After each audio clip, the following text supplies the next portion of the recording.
to the Rockpile Podcast, the show where journeys are told, challenges are embraced, and victories are celebrated. Touchdown!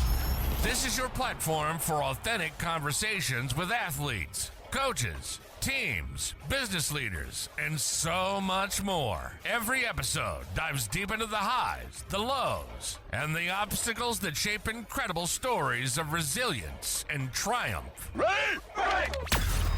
Whether you're chasing your dreams, overcoming adversity, or simply looking for inspiration, you've come to the right place. So, let's climb together. This is the Rock Pile.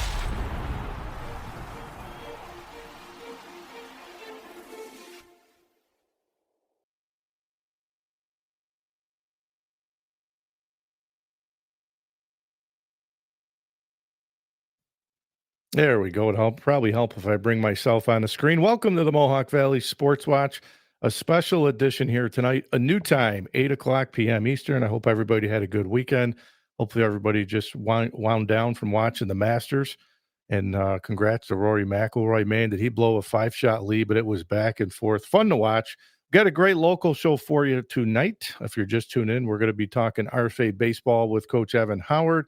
And at the bottom of the hour, we'll talk some RFA softball as well, which I'm excited. I think the girls had a double header today. I think they played down in Clifton Park against Shenandoah, and I think Gildan. I think they lost both games, but those are two really good teams they went out and played. So we'll talk to Coach Emily Colwell here in just a little bit. We'll talk to Evan Howard as well. So without further ado, I don't know if we're going to have Coach Medicis on, the stat man, but I do got Pags on. He's been waiting in the green room. Pags, what's going on, partner? Hey, what's going on? Happy Sunday. Happy Masters Sunday, right? Man, I'll tell you what, man. It is I caught the last like 5 or 6 holes. Yep. And as I'm watching it, I'm like, I'm a big Phil guy. I love Mickelson.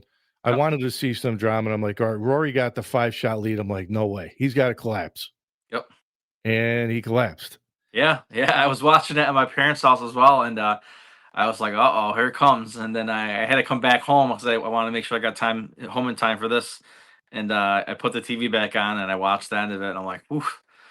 But it was great to see. It was great to see him win. I always said I don't watch a lot of golf, but I watch the Masters. I don't watch all of it, but I do tune in. It's just, I don't know. It's we all talk about it. Like that music comes on and it's like it feels like spring is here, and it's an introduction to spring. And but watching it is fun. It was great to watch. It was and it never fails. The drama never fails. I mean, it's always you get to that back 3 holes, and all of a sudden the magic starts. Corner.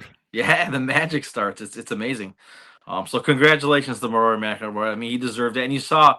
You can almost see it all come off his back after he put that putt in, and he just dropped to his knees, and you can just see like years of hard work and everything just come off his back. It's just like we always look at these athletes and we say you know what they're athletes and they're drama and this that and everything, but at the end of the day they're just like us, man. They work so hard for something, and then all of a sudden you see it come to light, and it's just a great moment. So. Well, amen corner, man. 13, 14, and 50, maybe the 3 toughest holes in golf. And, as I was watching it, and in regulation on 18, I think he had like a 4 or 5 footer.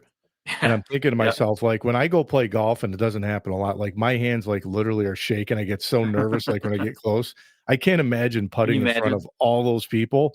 And when he missed that, I'm like, Justin Rose is sitting just waiting. Justin Rose had the best round, I think, of the day. I think he shot 66. Yeah, I feel bad for him too. I mean, man, like you have a chance to win the Masters, and you're right there, and then it just gets taken away from you like that. It's like that's got to be tough, but it was definitely a fun day. I'm happy for Roy. I know he was I think he was the fan favorite. I mean, the galleries were following him. I mean, DeChambeau. I think people were trying. I think they were hoping it'd be a little bit closer with him and Rory coming down the stretch. Bryson didn't play well. No. And that's what I was watching. Like I said, I was watching at my parents' house. My parents don't really follow golf or anything. My mom was like, all those people are there to watch those guys golf? I said, yeah. And then my dad's like, how much will these guys make to do this? And so I looked it up while they were actually golfing just to see. And Winner gets 4.2 million. Second place gets like 2.1, I think. And then like I think it's like I can't remember exact numbers now. Like the 30th place finish is like I think 100,000, and the 50th place is like 50,000 or something to that. So the It's winner not only gets the money, they get you're right. I think it's like 4.2 mil. They get it's the green 4.2 mil. jacket. Yep. They get lifetime tickets. And I think Oh, yeah. like Rory can play in it now for like the next 20 years. I think he's automatically qualifies for it. And then next year at the players, the dinner, he gets a Yep. design what the dinner is, which I think Oh, is really? really cool. Yep. Oh, I didn't know that. And one That's of the cool. things that's really cool, I think Tiger Woods years ago when he won it, I think he had like hot dogs, hamburgers, like a cookout type style, and you Really? can design whatever you want. But I think what's fascinating is they show you like the menu, like all weekend in Augusta at the event. Like a Yep. bottle of water is only like $1. Like they have sandwiches. Like the prices are like so Yeah, dirt. the prices are really good. I've seen some of that, and like how do they keep those prices so low like at Augusta? I mean, you would think they could charge whatever they want. I go to the Utica Odd to buy a hot dog and a drink. I end up spending $15-20. Right. And I can go to Augusta Well, I and mean, watch the Masters and what pay does it cost? $2. I mean, what does it cost to go to the Masters? I guess if you wanted to go and get a ticket or a pass to go see the Masters, what does it cost you? I don't know. It's a good question, but Couple hold your $100. thought. We got Coach Howard on. Let me Yep, let sure. me bring Coach on with us here. Let's see. We don't like that view. Hold on, Coach. There we go. How we doing, Coach? Good. How you guys doing tonight? I'm Good, doing Coach. fantastic. Good to have you on. Talk some baseball here. I was going to say this morning, but I'm not used to doing this thing at night. Did you watch any golf today, Coach? I watched a little bit, and I was doing practice, and we had some pictures and some outside work going on, so I peeked in at the playoff a little bit. Awesome. Well, Coach, let's talk some baseball with you guys. Another season upon you guys, and I won't spend too much time on last season, but last year, you win 12 games last year. You took CNS to the wire in the sectionals. You guys fell 4-3, and you guys lose some seniors, but it's a whole new team for you this year. Yeah, I think last year was definitely a step forward in retrospect, kind of like, competing outside the Mohawk Valley. We had a big win over Beeville. We did beat CNS in the regular season, and we were, like I said, 3 outs away from defeating them in the quarters. So you want to take much from a loss, but we built off that this year. I think the guys are hungry. We did lose some big pieces from last year's team. But got some guys who are really ready to fill those spots, and some young guys. I think they're going to be pretty impressive as well. And Coach, that TVL last year, and I think just about every year has been tough. I mean, Utica, New Hartford, Camden was good last year. You guys are right up there at the top. How tough's the TVL? It's a grind every day. Obviously being one of the larger schools in the TVL. You're most likely going to get the other team's best pitcher on that day. They're trying to come after the big schools, so we got to be ready every day. We can't sleep. We can't let your guard down, and you got to go play every game.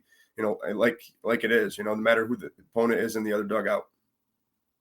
And Coach, sometimes you got teams that come back with inexperience in a young team, and you got to rely on a couple veterans. This is more of a senior led team for you. A lot of experience back. Yeah, we have 10 seniors on this year's team, so there's a lot of leadership from that. But it's kind of the funny part. We don't have a huge junior class, but we have some sophomores who are really going to play some big parts. And I know we've only played one game, but those guys really showed out in that one game so far. So I think it's a good mixture of some upperclassmen, but some younger guys, some youth in there as well. And Coach, who are some of the guys this year? Some of the younger guys that we'll be hearing a lot from this year. Obviously, the 2 guys you're going to hear a lot about is Dante Sparace. It's going to be his 3rd year behind the plate, and he's only a sophomore. I mean, so he's stepped up as far as his play on the field, but just his leadership role. I mean, he's still only a 10th grader, but he's a 3rd-year player. Braden Meeks, who we brought up halfway through the year last year, he's just a spark plug at the top of the lineup. He just finds the way to grind out at bats, base hits, bunt singles, walks. And then he gets on base and he just runs the bases wild. I don't like to give green lights to many guys, but he definitely has it. He's a guy that just sets the table. He brings energy, sometimes good, sometimes bad. But like you can't deny the way he plays the game and the amount of energy he comes with. So those 2 guys are from last year's squad. And then we got, Mark Barone, a 10th grader, as well as Nick Malarzo. those guys are both going to play a lot of time on the infield. So those are some exciting young pieces to mix in.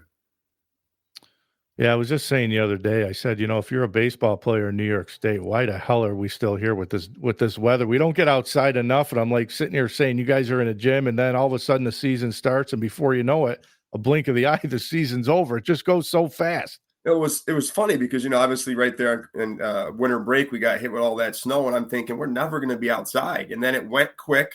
Yeah. We were fortunate enough to have quite a few days over at Accelerate, but at Accelerate, we were outside probably 5 or 6 days, which was probably ahead of the schedule years past. But then you get set back with a week like we just had. We play a game and then we go inside for 4 days. So it's tough. It's a grind. And that's what we talk about on the team about, grinding it out and staying positive, because like you said, baseball in the Northeast is not the easiest. And Coach, how tough is it sometimes for the younger kids that come up? I know you got an experienced team, but how tough is it for some of the younger kids that don't have a lot of experience coming up when they get a chance to play? It's tough because, like you said, these guys, it's gotten easier, I would say, the last couple of years because a lot of these guys are playing competitive travel ball. So they're seeing some good pitching. They're seeing, higher level play as opposed to some farm leagues and things in the past when that was the only kind of avenue for summer ball. But definitely, making that jump from JV to varsity is just huge, especially like you said, the pitching velocity coming at you, your reaction time, and just the way things happen in the field. Things are so much quicker. But like I said, the young guys that we have, and even some of those juniors, the new players, they've grasped on really quick. They're quick learners. So I think the transition is going to be smoother than maybe in other years. And Coach, talk to us too as the head varsity coach at the lower levels. I think you guys had like 45 or 46 kids that tried out for the modified level. So that's really good numbers. So you got to be pretty happy with the program numbers. Yeah, the numbers have been really good. Like you said, we're one of the few schools that still do have 2 modifieds. Up until 2 years ago, we still had a freshman team. And I think we would still have that freshman team for a lot of those 9th graders who maybe just weren't ready to make that junior varsity jump. But the thing with the 9th grade team is less and less schools have it. Right. So we were traveling out to Syracuse and playing the same 3 or 4 schools 3 or 4 times. And it seems like every year a team would cut down. And now you're down to only 4 schools that had that freshman team. So it was making it tougher and tougher to even try to schedule 12 to 14 games for that group of kids. So that was tough. But the fact that we still have two modified programs, unfortunately, we did have to make a few cuts even at the JV and varsity level. You never want to do that, but the fact that these kids are coming out is good. I was just talking to some neighbors. They say the numbers at the little leagues are booming. So I think baseball in Rome is in a good spot for a few years to come. Coach, what's going to separate this team from last year? And I know we talked about the experience, but what's this team bring that last year's team might not have brought? I think this team's lineup from 1 to 9 is complete. There's not an easy out. I think with Bobby Jock and Mikey Catalanato, those 2 guys are our top 2 horses. They did it last year as juniors, as being kind of the ace 1A, 1B of the staff. So those guys are going to be a year stronger as far as just having experience. Both those guys have gotten bigger and stronger, which is obviously showing on the field. And like you said, we have a couple other pitchers that, I've stepped up in the off season. I think this is the first year I have 5 guys, Rock, on my team who are okay calling themselves POs, pitchers only.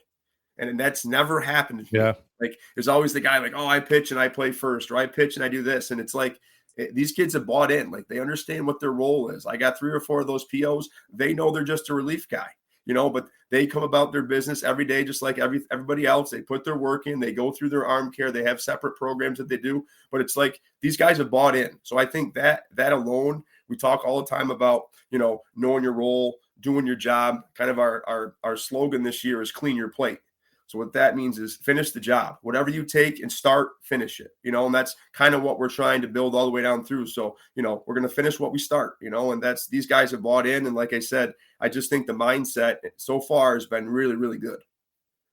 Coach, I know the non-conference schedule, you'll play some good teams non-conference before you get into league play. Talk to us a little bit about some of the non-conference teams.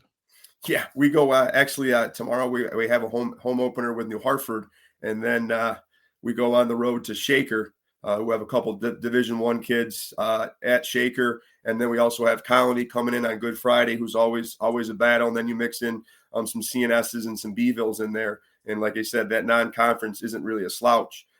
They've kind of changed the way with the sectional seedings. Years before, you were always seeded based on your league schedule, so you could get some of your reserves in the game and some of those non-conference games. And that has now changed. I know it's been a few years now where non-league games is just as good as league games, so you can say, well, it's a non-league game, but you still got to go out and win it, right? Because it's still going to affect your sectional seeding and your sectional, place. So there's no nights off. You can't, like you said, sometimes you'd like to empty the bench and give guys, extra at bats, but you got to go out and try to win every game because, like I said, it comes down to sectional seedings. Well, you kind of answered my next question. I was going to say, I know it's nice to get off to a good start, but it's also nice to play good late in the season. But really and truly, from what you just described, there's no room for slow starts, right? You guys got to get off to a hot start and just keep playing good baseball. Yeah, and I was, like you said, we played a week ago Friday up there in Lowville, and even though they're a Class B, I think the last 2 years they've been in the sectional finals, so they were no slouch, and I was really impressed just based on the temperature, how we hit the baseball. The ball was just zinging off our bats. I think we had 13 hits, and not a single one of them was a blooper or an easy hit, and then we probably had 6 or 7 really loud outs, so I was really happy with that. I was kind of disappointed that we had to go back inside. I wanted to keep those bats churning, but hopefully they're ready to go for tomorrow and 4 games this week. So, Coach, what's this team got to do to make a deep run to not only get into sectionals and make a deep run through sectionals? We just got to believe, right? We got to believe we have the guys. It's not that we don't have the power. Or we don't have the skilled guys. We have guys just like your CNSs and your Bvilles and your CBAs. It's just getting over that hump, and like I said, last year we made strides. We had a couple nice non-conference or non-league wins, and like you said, we were 3 outs away from moving on to the semis there at CNS. So we just kind of got to get over that hump. I think the kids are starting to believe in and buy in. Like you said, you bring over some experienced guys from the basketball team as well as the hockey team, and those guys have had some postseason success. So I think that just being able and being in those situations and winning in some of those big games, I think it's contagious. So obviously having some hockey guys and some basketball guys, I think is going to help us hopefully get over that hump when sectionals come. We definitely had a good winter season here in Rome, and hopefully we'll be able to carry that over here to spring with all the spring sports for sure. But Coach, you're always fun to talk to. I appreciate you taking time on a Sunday night here, not in the morning. So good luck to you. I'm sure we'll see you on the diamond. I appreciate it. I was hoping there'd be a Mets question, but we got no Mets talk today. Okay, I see Pags and I are Yankees. And I think Coach Medicis is Yankees too. I'm waiting for him to jump on, but he was at AAU, so I'm not sure if we're going to get him tonight. I'll razz him tomorrow at school. So, hey, guys, I appreciate you having me and look forward to it again. Awesome. Thanks, Coach. Good luck, Coach. See you guys. Thank you.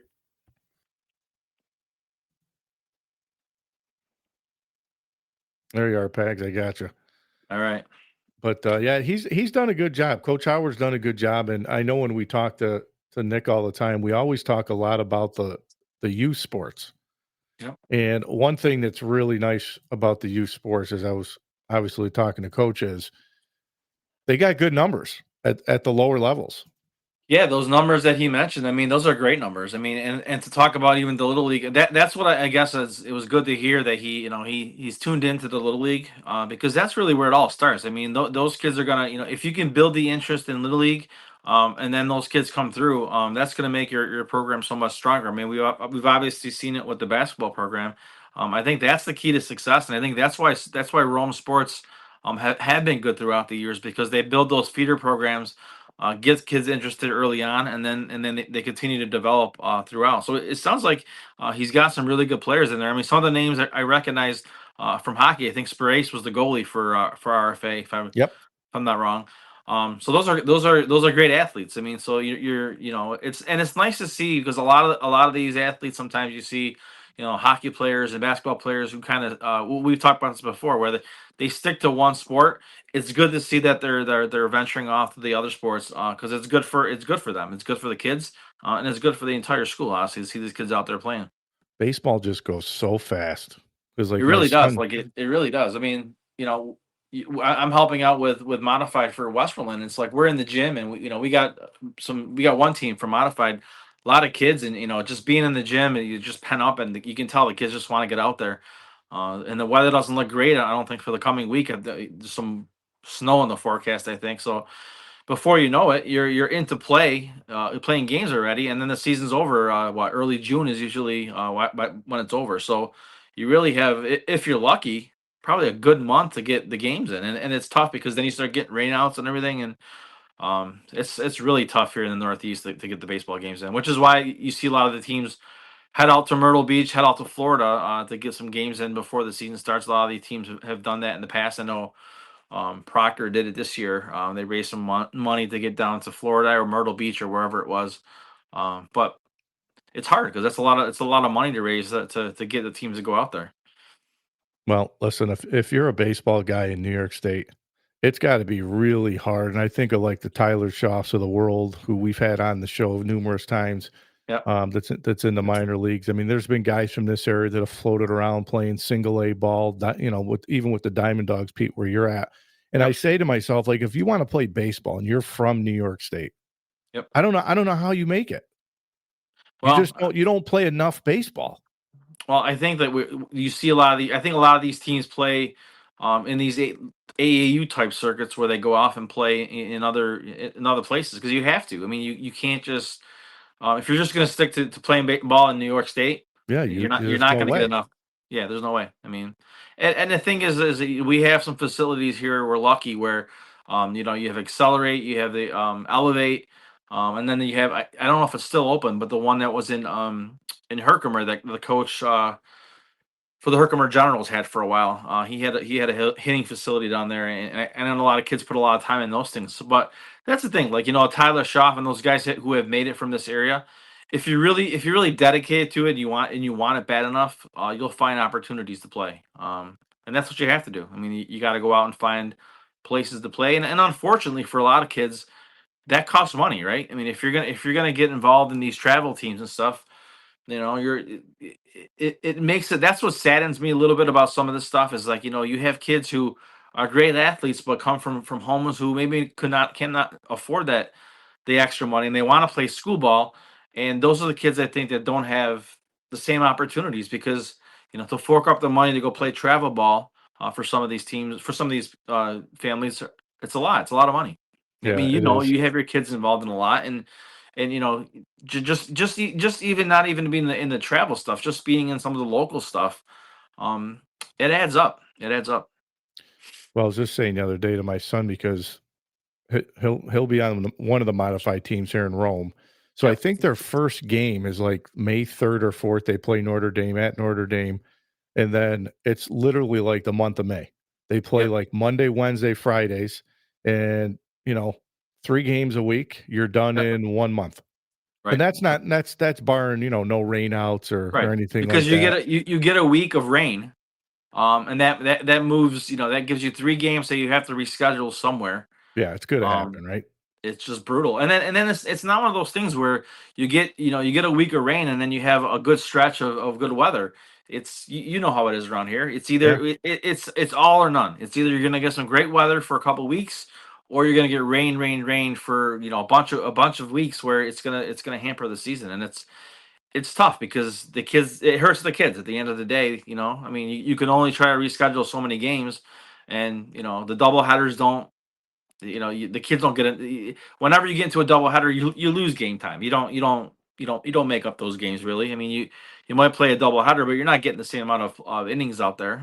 Especially with some of the new rules for modified. I've been hearing that they're trying to keep the games to about 2 hours now, which is good and bad. I mean, some of the modified games that I've been involved with are brutally long.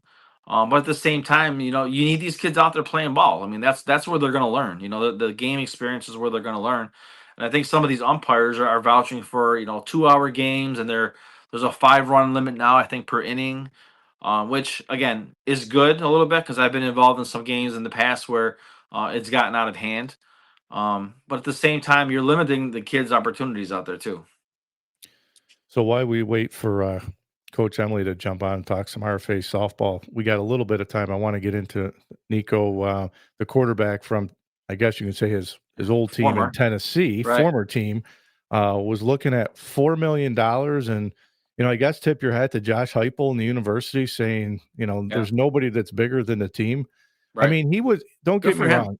He was I think, an average quarterback for Tennessee last year. I think a lot of expectations for him, coming in for Tennessee, another year in the program. And now I'm hearing that Ohio State, of course, that has the money, Ohio State, Oregon, and I just heard Colorado are three of the teams potentially interested in his services. $4 million. I don't think he's going to be the only one, Pete. I think we're going to start seeing this trend. You're going to start seeing more players. Of it. They're pro athletes. I think you're going to start seeing more of it, but good for Tennessee for saying no, right? Because I heard the same thing when I heard about it, and I started seeing it. I'm like, where's this kid rank? I think he said that he was the sixth best quarterback in that league. So they probably said, you know what? Thanks, but no thanks. And plus, I think the way it was done, the day before, the day of spring practice, that says a lot about that kid. I mean, unfortunately, other teams are going to go out and go after him. But good for Tennessee for saying no. And I just wish that other teams will look at that and say, you know what, maybe this is not the type of kid we want on our team. But it's not going to happen that way. There's going to be a team out there that's going to be willing to give him the money. He's going to get what he wants. But I think that's what you need to do. You need to have more and more teams that just say no to this. I mean, I just saw something for Duke. I mean, the Knippel kid. I think someone offered him $5 million to go somewhere else, and he said no. He's staying at Duke.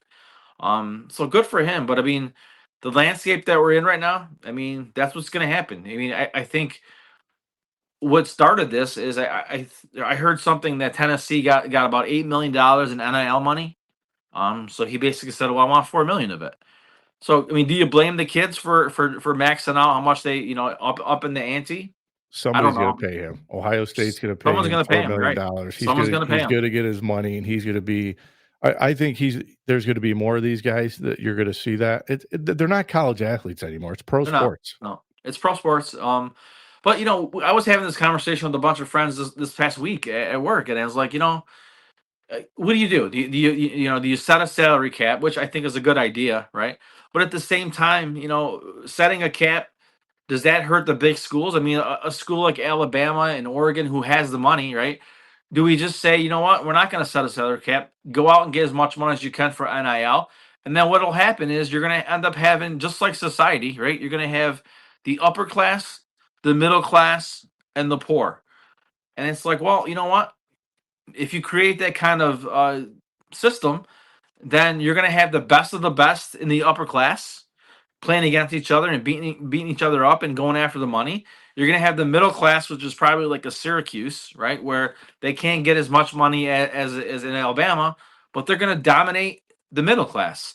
And then you're going to have the lower end teams who just can't raise that kind of money, and they're going to do fine in their area. So I go both ways. Like a cap kind of levels the playing field, but does it really? Does it really level the playing field for, if Alabama if Alabama has the same money, can bring in the same money as a Syracuse, right? Is it really a level playing field? I still think Alabama, has the advantage because that money that they can't spend in NIL, they're going to spend elsewhere. They're going to improve facilities. They're going to do more things at their facility to lure those kids to Alabama. So they might not get it in NIL money, but they might say, well, come to Alabama because look at the facilities we have here over Syracuse. And so I think it's the same thing. You're still creating that society system of, the upper class, the middle class, and the lower class. All right, hold your thought. It's no different in football. Because I got Coach Emily waiting to get in the wings here. She's probably saying, we don't want to listen to you guys talk football here. Hold on. I got to change these settings around because that doesn't look good. And we got to get you. There you are, Coach. I got to get you front and center. Never mind college football talk, right? It's softball, baseball time. How are you? I'm good, thank you. How are you guys? Well, I'm doing good. I'm not used to doing this thing at night. Normally, these are done in the morning, so I appreciate it because you probably just got off a bus not long ago, right? The long day today at Clifton Park. Yep. We were out playing two top teams in the state. We faced off against Shenendahowa and Guilderland today. So we'll get to that part in a minute, but let me just start with yourself. I know you've been involved in the program. This will be your first year as the head coach, taking over for Coach Jerry, who I always laugh because when I get him on this show, I barely get any words in because he just always talks and talks and talks. So this is gonna be a little bit different. But what's different about you compared to taking over for Jerry, and what's gonna look different? I think the biggest thing is just I love Coach Jerry. He's a great role model for me. Great coach. The guy really knows his X's and O's. But I think the difference between me and him is, I was the girls, a decade and a half ago. So I know exactly what they're feeling. I know exactly what's in their mind. And, the thing that I take the most pride in as a coach is I feel like I have my thumb on the pulse of the team. And I think the biggest thing is just relatability, probably. So, Coach, last year, this is a team that won 11 games, but it's also a team that I think they only lost one senior off of last year's team. So I think you guys bring back a lot of juniors and seniors. So it's an experienced team. And similar to Coach Howard, I just said, he's got a lot of experience this year on the baseball team, similar to you. So coming in your first year as the head coach, I know you've been involved in the program, but how much does that help? Oh my gosh. I keep saying this to everybody that's been talking to me about this, is I feel like I've been handed a silver platter and it's my job to take it and do the right things with it. Honestly, we've got a very talented team. We're not short for talent. We're not short of experience. It's just a matter of taking all the pieces and being able to put it together at the right time in the right way. And we're going to get there. I can promise you that. And Coach, last year's a team that, they made it all the way to the semifinals and ran into a really good Liverpool team. And again, similar to baseball too. I keep saying the non-conference schedule. You guys playing the TVL with the non-conference schedule. You talked about the two games today against a really good Shen team and a really good Guilderland team. So that gives you guys a lot of experience coming into the season. Talk to us a little bit about that and how much it's going to help you. Oh, absolutely. I mean, I said this to the girls before the games today. I said, don't feel sorry for yourself. We're getting on a bus for 2+ hours to go across the state to play two amazing teams that are going to set us up for this conference play. We've got a big game, and we hope to make a statement tomorrow against New Hartford. Actually, against a former co-coach of mine. I coached with Dan Stalteri at Herkimer for many years. That guy's like a father to me. He's known me since I was a kid. He's seen me play as a player and early in my coaching career. So it's going to be kind of a bittersweet moment. I'm going to give him a hug before the game, but then I'm going to put my blinders on and we're going to go to work. But no, I'm excited. We learned a lot today. Shen's an awesome team and man, we hung with them for the whole game, just a couple of unfortunate plays and a couple of times where we were trying to produce where it just didn't go our way. But we hung with them, and they're the last 5 years. I'm pretty sure they made it to the state Final Four the last 4 out of the 5 years, and to drop only 5-2, I think we can hang our hat proud on that one. And Guilderland again, they're an awesome team. We lost in that game too, but we saw so many good things. We had a lot of power and potential in the circle today. That's super promising because, you got to have a good battery in order to win softball games for sure. So I'm excited. I think we're ready to go. And I think the TVL is going to be surprised to see us. Yeah, and I was just going to say the TVL. I mean, you got Camden a year ago, I think, won 20 games. I mean, Whitesboro, New Hartford, I think they each won 15, 16 games. I mean, Notre Dame, Pags, your alma mater, I think they won 15 games. And then CVA, who I think they won 13 or 14 games. So everybody in that conference is really good. So it's a really tough schedule from start to finish. Yeah, absolutely. I take that as a blessing though, because the worst thing that could happen, and I've experienced this as a player, when you have your conference games and you're blowing teams away and you feel like you just don't have the competition all season, and all of a sudden you get to the postseason and you get spanked, so I take it as a blessing that we get to see adversity from the beginning of the season all the way through to the end, and it just sets us up for good postseason play.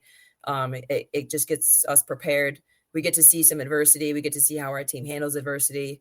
And, we've got a lot of talented teams in the area that are going to do some really good things on the softball field. And it's going to really be awesome to see how we match up against it.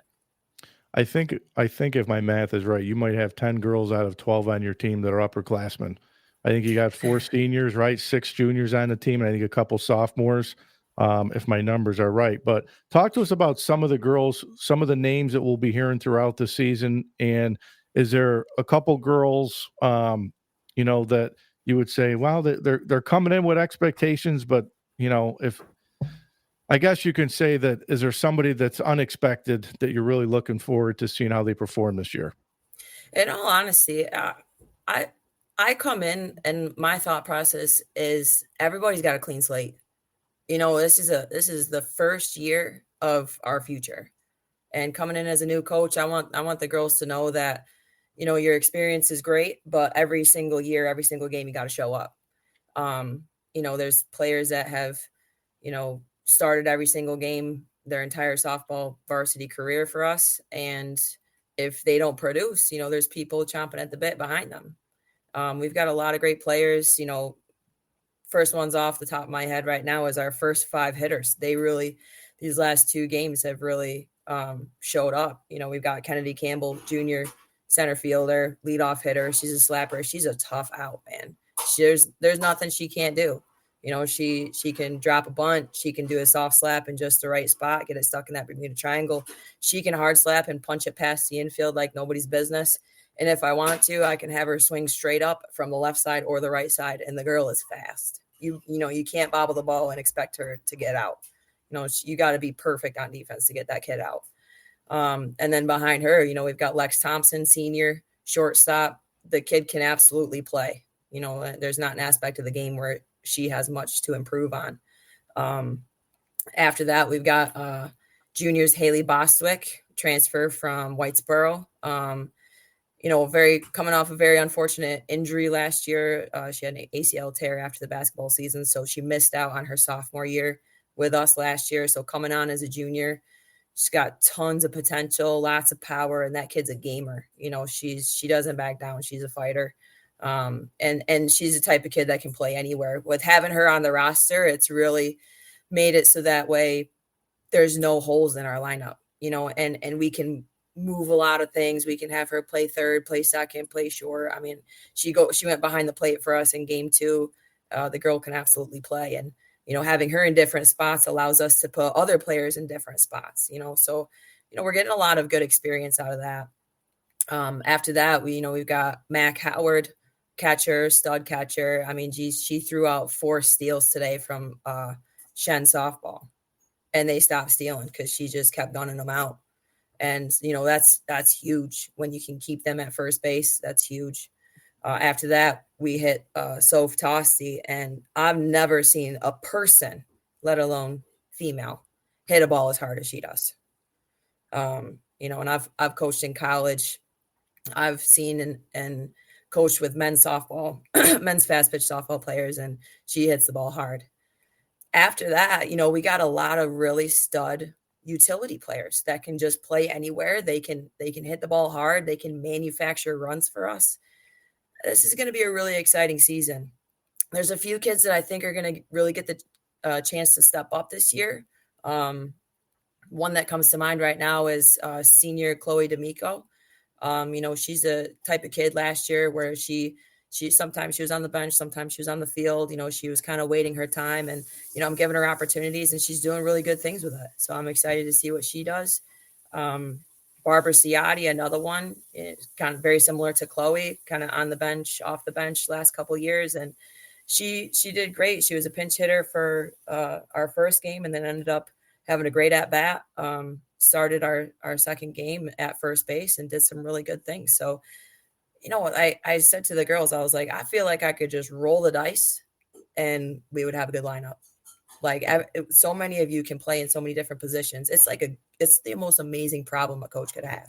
I was just gonna say those are really good problems to have as a coach to kind of just roll the dice and pick names and put them looking places. at my lineup. I'm like, how do I not get this kid in? But how do I not get this kid in? Like, there's not enough spots on the field for all of you. It's just so good. So, I'm excited. It's good because if if one of our usuals isn't having an on day, then I know that next person in line is going to be able to get the job done. And so I'm really excited. And Coach, to get back into the sectionals and see this team make a run, what's this team have to do to make that run as the season goes on? 100% the entire game between the ears. Number one, they have to believe that they belong. They have to believe that they belong, that they are going to win. They can't walk into any single game and think that it's going to be a loss automatic. They got to go in knowing they're going to win, producing the win, and walking around with a little chip on their shoulder. And, like today we played Shen. We're watching them warm up and the girls are going, oh, man, she's pretty good. She's pretty good. And I'm like, girls, you're pretty good. I don't even think you realize how good you are. So I think it's just gaining that confidence and actually believing in themselves. That's going to be the key to our success or our demise. I keep telling them, I'm like, the only team that's going to beat you is you. 100%. If each and every one of us plays our best game, there's not a team in this state that will beat us. And Coach, it always comes down to pitching too, right? In any sport, pitching and playing some solid defense. I know you talked about some of the fielders, that you have, but talk to us. I know you got a couple pitchers back from a year ago as well that are pretty good pitchers. So can you talk to us a little bit about those players? Yeah, absolutely. So we got we got more than 3 pitchers, but we've got 3 pitchers. A lot of our girls in their past have pitched for us. But 3 stud pitchers, and the beautiful thing about them is they all bring something a little bit different. We got 2 juniors returning. Maddie Safin is a junior returning for us. Maddie's that type of kid.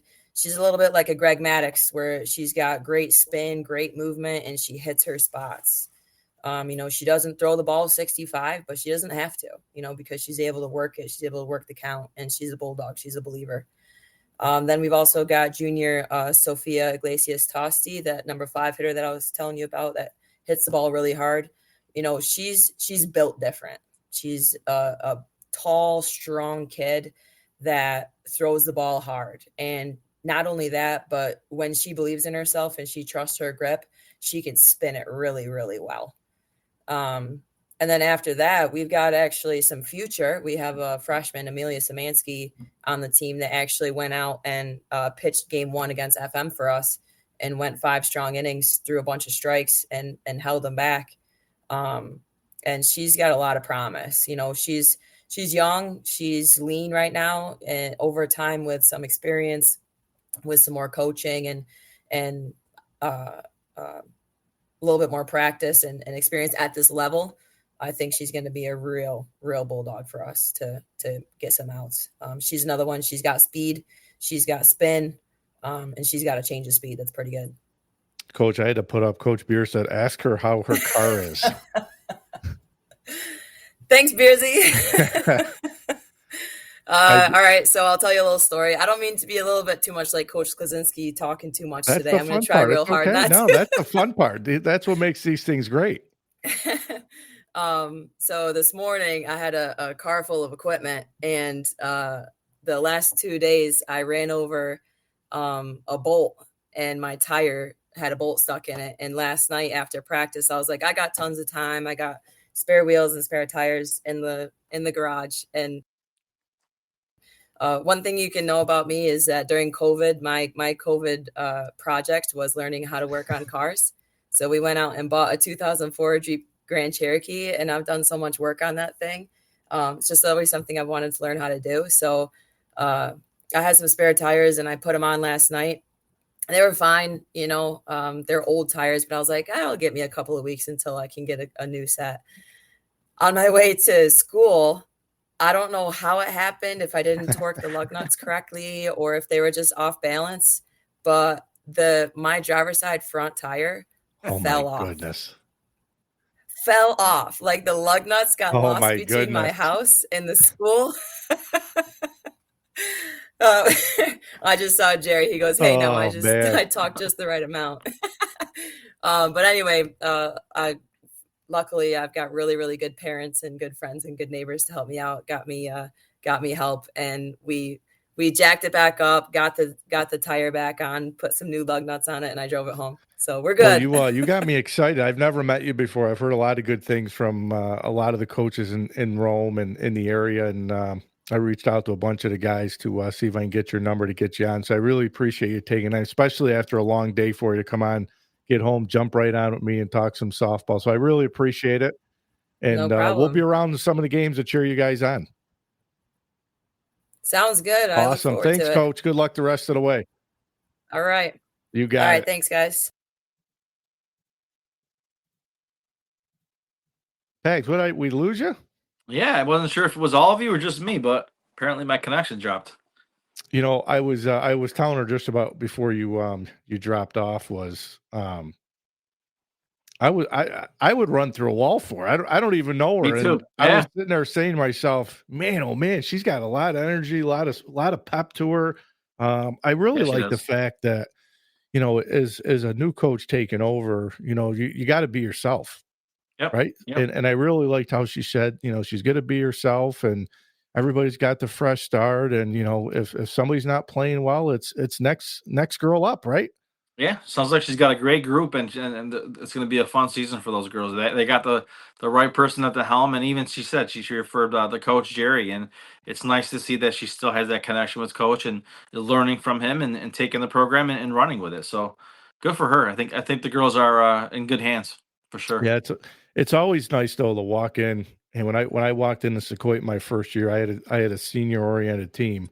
It's nice to walk in with experience. You know, what players that have been there before. They've been in those tight games. They've been in those big non-conference games. That always helps a new coach coming in. Now she's been with the program, but it always helps your first year to come in with some experience. Yeah, absolutely. But I'll tell you what, opening up with, you know, non-conference today, playing Shen and then playing Guilderland, those are two really good teams. And that Tri-Valley, just like talking to Coach Howard, the Tri-Valley for softball is really good. Yeah, there's not a team that's going to be a slouch team. They're going to be really good, and they're going to get challenged out of the gate tomorrow. Right, and games like today is what's going to make them better. Like you said, these are the type of games that are going to make you better for the rest of the season.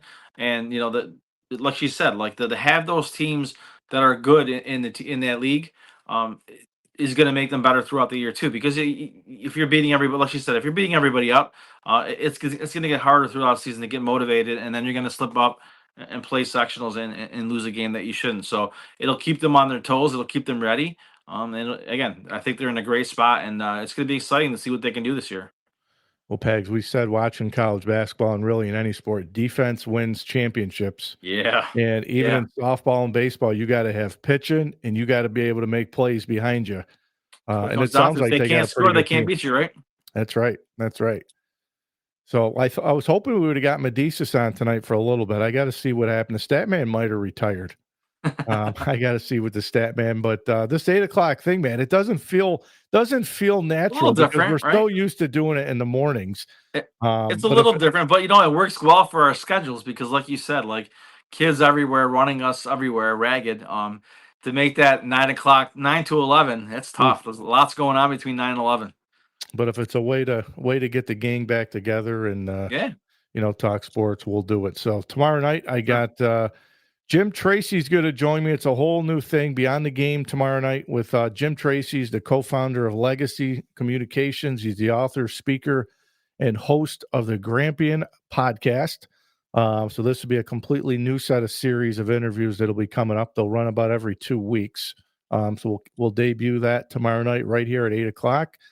Beyond the game on the Rock Pile. So, Pegs, it was good to have you back on tonight. We'll do it again next week. Fun as always. Hopefully, we'll get a chance to watch some baseball this week, and our kids will be able to get outside and play. And I hope so. See if I can get up to watch some RFA baseball and softball this week. My daughter, I know, loves going to watch, so we'll see if we can get up there and watch some of the games. Yeah, it's always good to catch a baseball game. Even I like catching the local stuff here at Westmoreland. It's always fun to watch the boys and girls play. So hopefully we'll be able to get out and watch some games. We'll see. We'll see. We'll be shoveling snow, but we'll see. Anything is better than that. I can tell you that much. I just put my snow blower away today, so maybe that's the jinx, and we're going to get like 3 feet of snow. But amen, man. I hope not. But all right, man. I'll talk to you soon. Yep, sounds good. Have a good week. All right. So I want to make sure. Let me get rid of that. I don't like. There we go. I want to make sure I thank both coaches. I want to make sure I thank Coach Howard and Coach Emily for coming on with me tonight. to talk some RFA baseball, some RFA softball. Both teams set up to have really good seasons, so make sure to get out and watch both teams. Support all your local teams and the Mohawk Valley Sports Watch. I can't thank everybody enough for following the show. This is weird doing it at night, but if it's a way for me to get the guys on and talk some sports, we'll do it. Make sure to tune in tomorrow night. I go beyond the game right here on the Rock Pile. I'll talk to Jim Tracy, a whole different type of series of interviews that'll run over the next 2 weeks. I'll be shooting to do maybe 2 or 3 shows of those per month, so make sure to tune in. And as always, on behalf of the entire Mohawk Valley Sports Watch, Coach Pags, Coach Medicis, the stat man, and myself, have a good weekend, everybody. We'll see you next week right here on the Mohawk Valley Sports Watch. This has been the Rock Pile Podcast. This is where you come for authentic conversations with athletes, coaches, teams, business leaders, and so much more. It's our passion to dive deep into the highs, the lows, and the obstacles that shape incredible stories of resilience and triumph. Right. We hope you've enjoyed the show. If you did, make sure to like, rate, and review. Find us on Facebook, Twitter, LinkedIn, YouTube, Spotify, iHeartRadio, and Apple Podcast. See you next time on The Rock Pile.